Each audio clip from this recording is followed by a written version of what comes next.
দেশ ঐক্যবদ্ধ হই নৌ শ্রমিকদের শ্রমের মর্যাদা ও নৌপথে নিরাপত্তা নিশ্চিত করি এই স্লোগানে সুনামগঞ্জ সিলেট শাখার আয়োজনে মঙ্গলবার বিকেলে আলোচনা সভা অনুষ্ঠিত হয়েছে।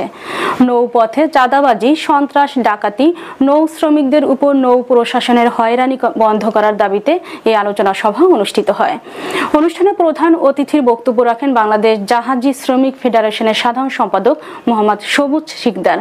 সভায় অতিথিদের মধ্যে উপস্থিত ছিলেন পশ্চিম জাফলং ইউনিয়ন পরিষদের চেয়ারম্যান এম.এ. রহিম, বিআইডব্লিউটিসি ওয়ার্কার্স ইউনিয়নের সাধারণ সম্পাদক জাকির হোসেন চন্নু মাস্টার, বাংলাদেশ নৌযান শ্রমিক ও কর্মচারী ইউনিয়নের সাংগঠনিক সম্পাদক রায়হান চৌধুরী, সিলেট জেলা শাখা ট্রাক চালক শ্রমিক ইউনিয়নের সহ সভাপতি মোহাম্মদ শরীফ উদ্দিন, গোয়াইনঘাট উপজেলার জাতীয়তাবাদী দলের সদস্য বুলবুল আহমেদ সহ বিভিন্ন নেতৃবৃন্দ।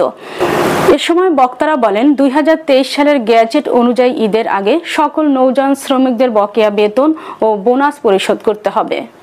আর চলন্ত নৌযানের গতিরোধ করে চাঁদাবাজি, চলন্ত নৌযানের গতিরোধ করে কোনো শুল্ক ট্যাক্স রাজস্ব আদায় করা আইএসের যে আইন আছে আমাদের নৌ সেক্টরে, আইএসের যে 76 এর যে আইন, সেই আইন স্পষ্ট লঙ্ঘন।